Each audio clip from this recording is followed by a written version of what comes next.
ووالله إن هذا الدعاء النبوي في تسكين الألم أنفع من كل علاج لمن آتاه الله اليقين والثقة بالله في مداواة نفسه أو غيره بهذا الطب النبوي المبارك.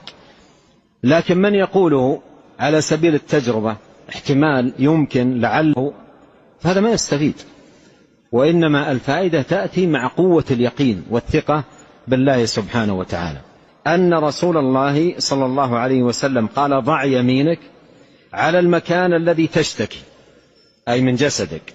إن كان الرأس يضع على الرأس، إن كان الأذن على الأذن، إن كان العين على العين، إن كان الصدر يضع على الصدر، إن كان البطن يضع على البطن، إن كان الرجل يضع يد على الرجل، المكان الذي يألم، موضع الألم، فامسح به 7 مرات.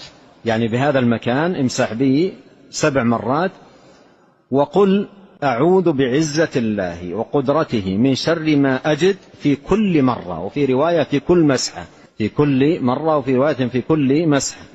فأرشده عليه الصلاة والسلام أن يضع يمينه على موضع الألم، ثم يقول: أعوذ بعزة الله وقدرته من شر ما أجد وأحاذر، ويمسح.